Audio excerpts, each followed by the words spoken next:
Students mostly हमने third equation of motion पढ़ ली थी।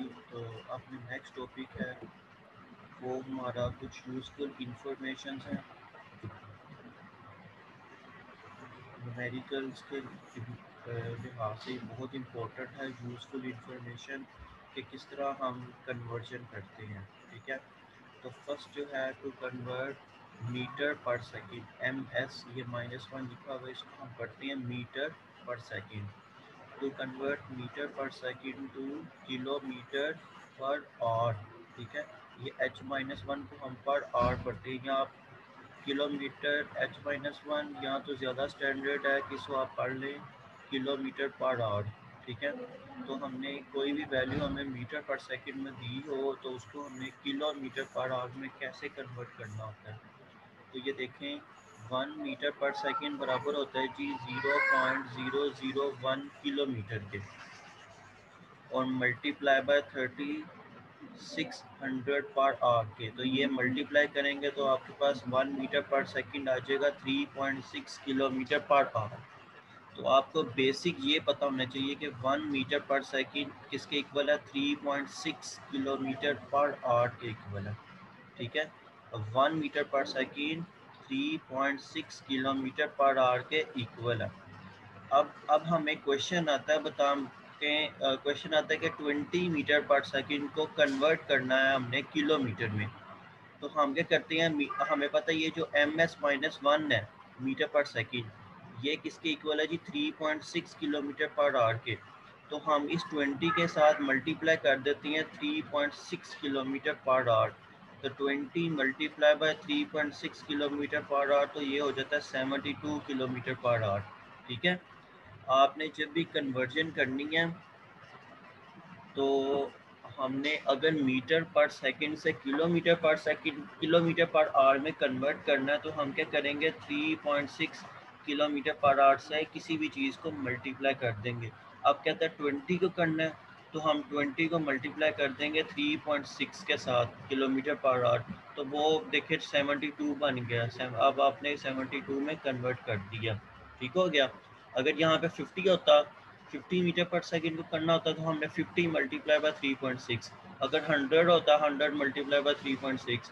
ठीक है, और अगर 10 होता 10 मल्टीप्लाई बाय 3.6। एमसीक्यूज में आ सकते हैं, कभी या 20 आ जाए, कभी 50 आ जाए, कभी 80 आ जाए। वो कहेगा कि आप मिसाल के तौर पर कि 80 मीटर पर सेकंड को किलोमीटर में कन्वर्ट करें, तो 80 को मल्टीप्लाई कर देंगे 3.6 के साथ, तो वो भी कन्वर्ट हो जाएगा किलोमीटर में। ठीक है, उसके बाद आता है जी टू कन्वर्ट अब किलोमीटर पर आवर को मीटर पर सेकंड में कैसे कन्वर्ट करना है। ठीक है, किलोमीटर पर आवर को मीटर पर सेकंड में, पहले हमने मीटर पर सेकंड को कन्वर्ट किया था जी मीटर पर सेकंड को किलोमीटर पर आवर में। अब हमारा जो अब जो नेक्स्ट जो काम है वो है किलोमीटर पर आवर को हमने कन्वर्ट करना है मीटर पर सेकंड में। तो ये देखिए 1 किलोमीटर पर आवर बराबर होता है जी 1000 डिवाइडेड बाय 60 मल्टीप्लाई बाय 60। ये h-1 जो है वो h-1 की जो पावर होती है डिवाइड में होती है। ठीक है, ये जहाँ पे -1 आ जाए इसका मतलब होता है डिवाइड में है। तो ये 60 मिनट्स और 60 सेकंड। ठीक है, तो ये 60 मल्टीप्लाई हो गए, और फिर बाद में कैंसिल आउट, ये 2 इन 10 के 2 जीरो से कैंसिल, 10 डिवाइडेड बाय 36। तो ये जो 10 डिवाइडेड बाय 36 हमारे पास आ गया।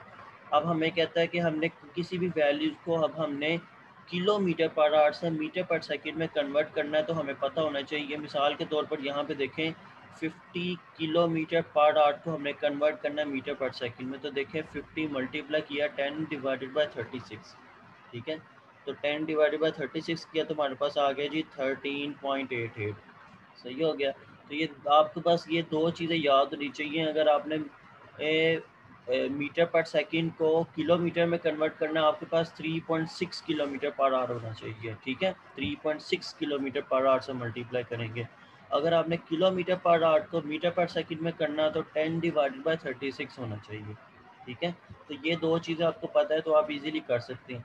उसके बाद कहता है to convert metre per second square to kilometre per hour are square. तो multiplying in metre per second square by 3600 multiply by 3600 divide by 1000, ये आता है g 12,960 to get its value in kilometre per hour square.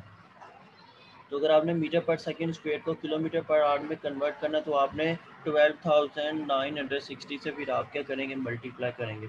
उसी तरह अगर आपने यहाँ पे किलोमीटर पर आवर स्क्वायर को मीटर पर आवर स्क्वायर में कन्वर्ट करना है तो उसी तरह ही हमने क्या करना है जी, उसको डिवाइड कर देंगे वैल्यूज़ को। पहले मल्टीप्लाई करेंगे 12,960 के साथ, फिर बाद में हम डिवाइड कर देंगे 12,960 के साथ। तो ये टेबल बहुत इंपॉर्टेंट है, इसके जो 4 पॉइंट्स है ये आपने अच्छे तरीके से कॉपीज़ पे नोट कर लेने हैं। इनका आगे जो ताल्लुक है वो हम न्यूमेरिकल्स के साथ है। बल्कि यहाँ पे न्यूमेरिकल देखें, ये देखें उसकी कहते हैं जो स्पीड है वो कितनी है जी, 8 किलोमीटर पर आवर। तो 8 किलोमीटर पर आवर को उसने कन्वर्ट करना है जी मीटर पर सेकंड में। तो सिंपल तरीका ये है कि 80 है, 80 किलोमीटर पर आवर को हाँ उन्होंने कन्वर्ट करना है मीटर पर सेकंड में। तो सिंपल तरीका ये है कि 80 को मल्टीप्लाई कर देंगे, जैसे यहाँ पे 20 को मल्टीप्लाई किया था 3.6 के साथ, तो इस 80 को डायरेक्ट 3.6 के साथ मल्टीप्लाई कर दें। ठीक है, यहाँ तो ये इन्होंने ये लॉन्ग प्रोसेस किया हुआ है जी। किलोमीटर में होते हैं 1000 मीटर, और वो घंटे 1 आवर में होते हैं जी 60/60, 60 मिनट्स और 60 सेकेंड, फिर जाके ये किया हुआ है। ठीक है, वरना आप डायरेक्ट 80 को मल्टीप्लाई कर दें इस 3.6 के साथ तो आपके पास आंसर आ जाएगा। ठीक है, ये टॉपिक है। और उसके बाद हमारा जो लास्ट टॉपिक है, motion of freely falling bodies. Freely falling bodies का ये है कि आपने किसी हाइट से कोई बॉडी को थ्रो करनी है और वो ज़मीन की तरफ आ जाए, तो उसको हम कहते हैं, वो जो बॉडी होती है वो फ्रीली फॉलिंग बॉडीज़ होती है। कहते हैं आप क्या करें, drop an object from some height and observe its motion, does its velocity increase, decrease और remain constant as it approaches the ground. तो कहता है आपने किसी हाइट से कोई बॉल को ड्रॉप करें, छोड़ें, तो उसको ऑब्जर्व करें, उसकी मोशन को, क्या उसकी जो वेलोसिटी है इंक्रीज हो रही है, डिक्रीज हो रही है या कांस्टेंट है। उसके बाद कहता है Galileo was the first scientist to notice that all the freely falling objects have the same acceleration independent of their masses। तो कहता है कि जो गलीलियो है वो पहला साइंटिस्ट है, उसने ये बताया कि तमाम की तमाम जो बॉडीज़ हाइट से किसी हाइट से ड्रॉप करें, उनका जो एक्सेलरेशन होता है वो सबका सेम होता है, इंडिपेंडेंट ऑफ देयर मैसेज। तो वो जो एक्सेलरेशन होता है वो मैस पर डिपेंड नहीं करता। मिसाल के तौर पर कोई बॉडी लार्ज ऑब्जेक्ट है और कोई स्मॉल ऑब्जेक्ट है, अगर आपने उसको किसी हाइट से ड्रॉप करते हैं ना तो उन सब का एक्सेलरेशन सेम ही होता है। He dropped various objects of different masses from the leaning tower of Pisa। तो ये एक लीनिंग टावर ऑफ पीसा है। ठीक है, तो यहाँ पे इधर से उसने हाइट पे चढ़ के तो यहाँ से जो वेरियस जो ऑब्जेक्ट्स थी उसको ड्रॉप किया था। उसके बाद कहता है he found that all of them reach the ground of the same time. वो कहता है सारी की सारी जो ऑब्जेक्ट्स है ना वो एक ही वक्त में ज़मीन पर नीचे आए थे। कहता है आगे, the acceleration of freely falling bodies is called gravitational acceleration. और उस एक्सेलरेशन को वो कहता है वो ग्रेविटेशनल एक्सेलरेशन है, इट इज़ डिनोटेड बाय जी। ठीक है, और एक सिंपल एक्सेलरेशन हम पढ़ चुके हैं, उसको ए से डिनोट करते हैं, और ये ग्रेविटेशनल एक्सेलरेशन को हम जी से डिनोट करते हैं। On the surface of the earth its value is approximately 10 metre per second square. तो ये जो अर्थ की सरफेस पे इसकी जो वैल्यू होती है वो 10 मीटर पर सेकंड स्क्वायर होती है। ये एमसीक्यूज के तौर पर आपने याद कर लेना। For bodies falling down freely g is positive and is negative for bodies moving up. कहता है जैसे वो बॉडी जो होगी वो डाउन मूव करेगी तो जी की वैल्यू पॉजिटिव है, और अगर बॉडी अपवर्ड मूव करे तो जी की वैल्यू क्या होगी, नेगेटिव होगी। तो ये एमसीक्यूज हैं यहाँ पे, ये बड़े इंपॉर्टेंट एमसीक्यूज हैं यानी कि इस टॉपिक पे। ठीक है, तो ये आज तक इतना ही। नेक्स्ट इंशाल्लाह हम एमसीक्यूज करेंगे और न्यूमेरिकल करेंगे। तो यहाँ तक ये चैप्टर जो है वो भी कंप्लीट हो गया। अब इसकी एक्सरसाइज अब नेक्स्ट टाइम इंशाल्लाह करेंगे। Okay, thank you very much, अल्लाह हाफिज़।